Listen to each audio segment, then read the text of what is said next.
Hey, what's going on, everyone? We're back again here with another receiver. This one here is a Pioneer SX-450. So this receiver has been completely cleaned and serviced. So servicing included replacement of the capacitors in the power, preamp, amplifier, equalizer, and phono section of the receiver boards. So those were replaced with Nichicon and K-MIT film capacitors, or Nichicon electrolytics and K-MIT film, I should clarify. Also, all the transistors in those sections were replaced. There are a few that were in here that are known to go noisy over time, and they were starting to get noisy, so I figured I'd just pull them all out and throw in some new ones in there. Okay, also, the power switch was removed and cleaned. So the kind of internal contacts back inside the receiver for the power, they're known to corrode as they kind of like touch and open as you turn the receiver on and off. So what that can do is on startup, the receiver or the power switch won't be making good contact. So you'll see the lights flicker and a little bit of like hum, and the thing's kind of like turning on and off almost. So that's not good. So remove that power switch and clean those contacts really well. So now upon power up, this thing fires right up. Also, all the pots for kind of your knobs here and switches were cleaned. So Fader Lube was used for all the pots. So for like your bass and balance and volume knobs.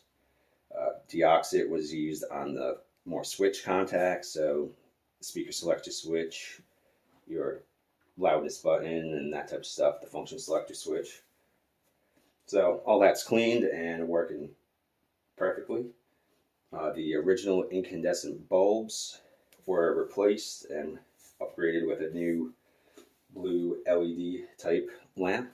So really looking nice. And then after all the parts were replaced, this is kind of my bag of what came out of it. The idle current was set. Typically on these, you cannot make that adjustment, but I pulled out the resistor that controls that idle current and replaced it with a variable resistor, adjustable Borns type. So was able to set the idle current to factory spec. It was running a little high after all the parts had been replaced. I didn't test it out before I replaced the parts, but figured it'd be nice to adjust that. Okay, so cosmetically, we can take a closer look at this thing here. The front faceplate and side panels are in great condition. Excuse the finger there. So the only noticeable blemish on the faceplate is right by the treble knob. So you can see this little scratch here, and then underneath the treble knob there is a small scratch that isn't really visible unless you're up close looking at it. As I mentioned, the side panels are great shape. The top cover is not in quite as good a shape. You can see there is some wear on the painted wood grain on this metal lid here. Show the other side panel, which, good shape. No major scratches, nicks, chunks taken out of it or anything like that. So kind of our only area that isn't completely perfect is top cover. But other than that, this thing is probably a 9 out of 10 cosmetically. So just going through our functions we got here. Got our speaker selector and power switch, bass control, treble control, balance knob, volume control. Then we have our loudness button, FM muting on and off, mono stereo button, and tape monitor button. And then in the end, of course, you got your big tuning knob, and then the function selector. So this has AM, FM, phono, and auxiliary. That's also got a mic jack down there. Oh, and didn't point it out, but we do have a headphone jack over here as well. So this thing's in pretty great shape.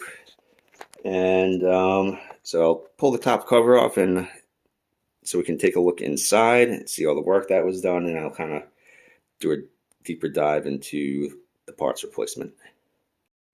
Okay, and here's the view of the inside of the receiver. So I guess I'll start front to back here. So as you can see up front, we have our brand new blue LED dial lamps. Might be tough to see. It's kind of hidden under this these disc caps here.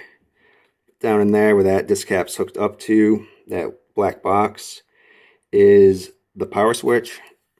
So as mentioned before, that was completely clean. So pretty much pulled off the board, cleaned with an appropriate cleaner to get all the old corrosion and muck out of there, and reassembled. Now the switch works perfectly. So inside the amp, the recap and retransistoring was done on everything on this board, which is your power section, your preamp, and your amplifier.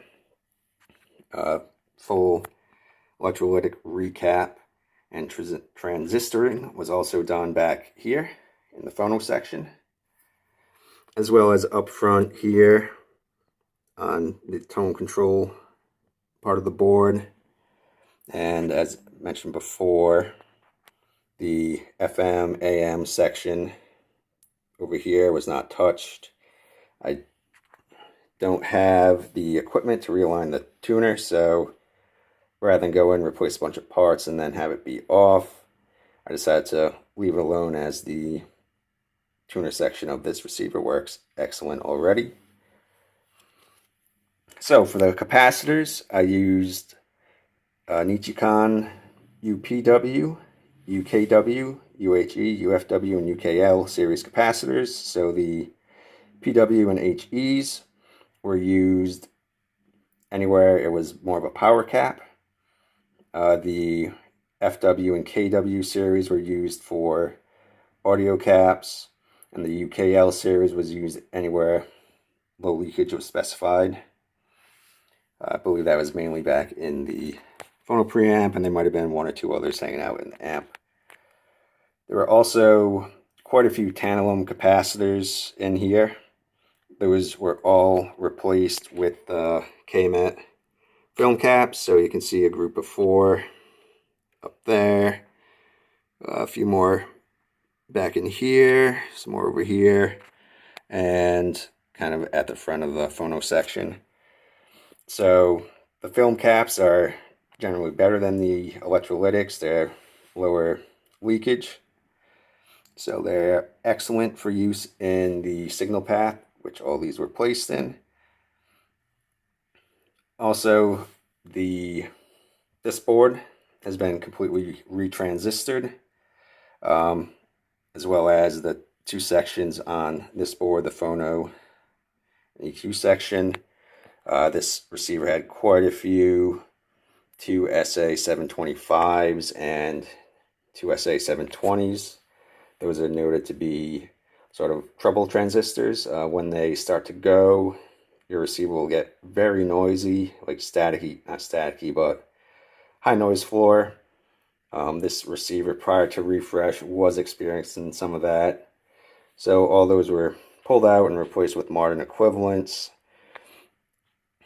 And while I was in there, I figured it wouldn't hurt to just pretty much redo it all. So all the transistors in here are new, including the output transistors. I've had output transistors go and cause some serious issues in the amp, so rather than leaving the original ones in there and risking them wearing out in the near future, I figured I'd throw in some modern equivalents. Brand new thermal paste was put on all the output transistors, as well as this power transistor up here on this little baby heatsink. So not too much more to say. Let's give you another quick view around. Everything's very clean. Again, all these parts have been replaced on the majority of the boards, except for that tuner section. So this thing is ready for another 40 or so years of service. Okay, so cut out now and we can get on to the demonstration portion of this video. Okay, welcome back to the outside of the receiver here, everyone. So we're going to hop into the functional test. So before I do that, I just want to go over how everything's set up. So on the A channel, I have these small brown bookshelf speakers hooked up. B channel, these smaller realistic mismatched pair speakers set up. On the AM, I just have the stock kind of AM stick antenna. On the FM, off to the side here, you can see the bunny ear antennas. So I do have a FM antenna hooked up to it. And on phono, that JVC QL82 record player is hooked up, and then that tube buffer right there is hooked up to the tape monitor. So it does not have pass-through audio. So when that tube buffer is off, the sound will go out to it but won't come back into the receiver, so the receiver will be silent. But then when I turn that on, we'll get the audio going through the tube buffer back into the receiver just to show that the tape monitor is working. So, oh, and on the auxiliary input, I have just a phone hooked up to it for play Spotify or something through it. Okay, so starting off, we'll do, I guess, our AM function test. So we'll fire it up. We're going to need less U.S. military presence in Europe in the future, and we've argued. So you can see it does tune into AM stations. Hopefully you can see it, but this tuning needle, whenever you tune into an AM station, it'll like jump. So kind of tune out. You should see it go back to like center rest. And then when I find another station, you'll see it deflect. So you're tuned in. But it's AM radio. I don't know anyone that uses AM radio, but if you want it, it's here and it does work fine. So move on to FM. So without the FM muting on, we'd just be getting a bunch of static at this point because we're not tuned into a station. Oh, and so this orange light here, that's a power lamp. And then we have a stereo lamp right here. So when we tune in well to an FM station, that stereo lamp will illuminate to let us know we are listening to stereo FM. So let me just try and find a station here. So for FM, you want the tuning meter centered. And then your stereo light turns on, so you know you're locked in good to the station. Right now, you can enjoy 60 months financing on a new home comfort. Just kind of tune through here.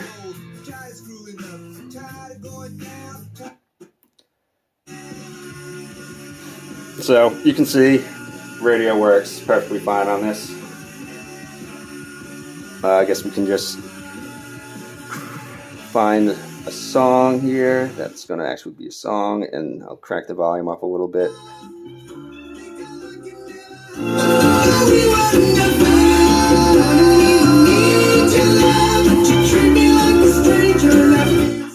Okay, so that wasn't even half volume, but I live in a townhouse, so I don't want to piss my neighbors off too much. This can show the balance knob. So we're going to go full left and back to center and full right. I guess we can do the same thing with the bass and treble. I'll cut all the bass out.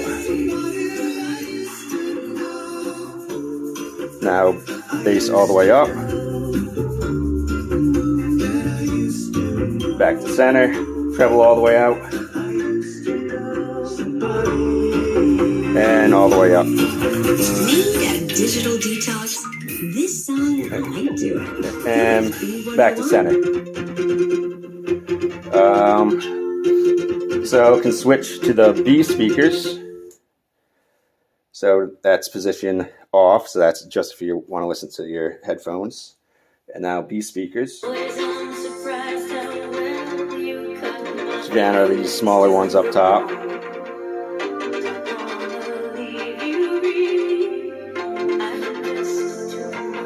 And just to show it, I do have a pair of headphones here, so we can hook that up into the phone jack. We're on the off position, which is just the headphones, which are here, so I'll turn it up. And I'm not sure where the mic is on my phone, so I'll just kind of go on both sides here.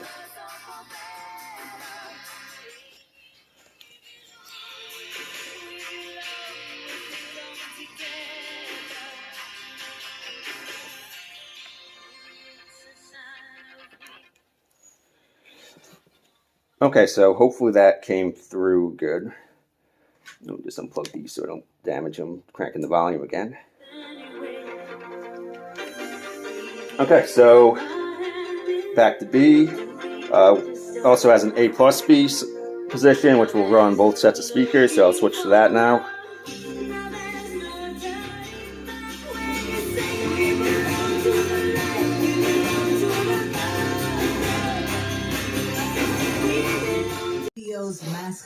Okay, a little technical difficulties there. My camera stopped recording and I didn't notice, so back to the FM, just kind of run through it quick so you can see it picks up stations perfectly fine.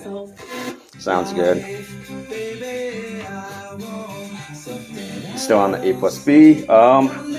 So I guess let's go on to the tape monitor. So again, my two buffers off, so I just turn the tape monitor switch on. And because it doesn't have pass-through audio, we aren't getting the sound back through. Then I can just flip this thing on. And as it warms up, we'll start getting our music come back through.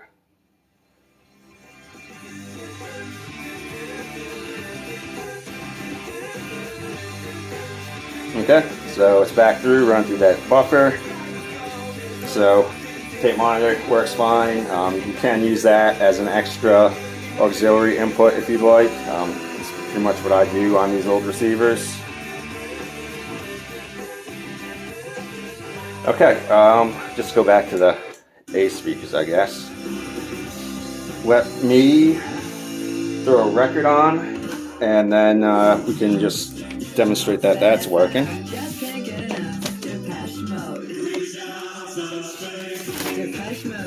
Touring for the first time in 5 years and headed to Philly this fall on their Memento Mori World Tour. See them at the Wells Fargo Center on Wednesday, October 25th. Tickets are on sale now at wellsfargocenterphilly.com.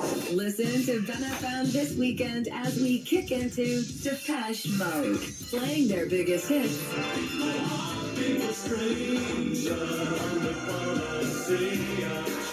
And giving away tickets to the show all weekend long. A Depeche Mode weekend on 95.7. Okay, switch to the phono input. And get this record going.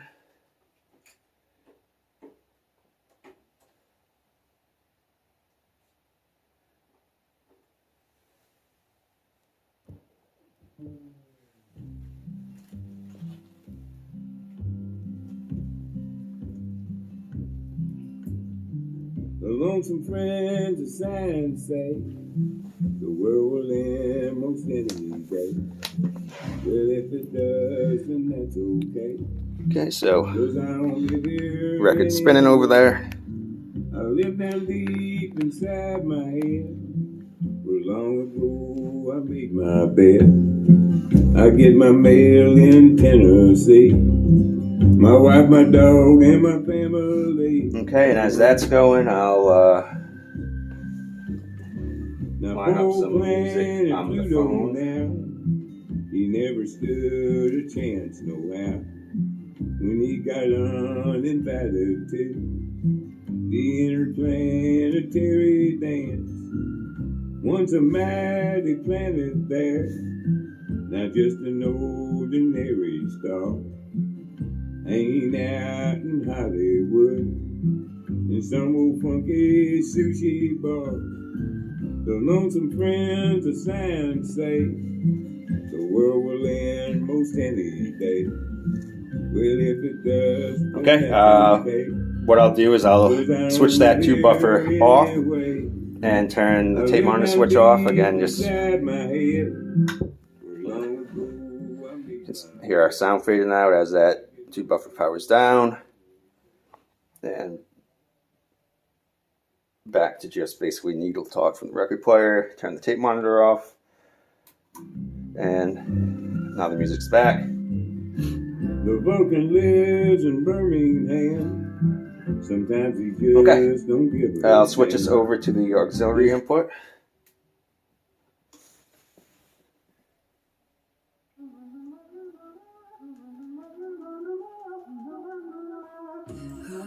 Magician underwater like Harry Houdini.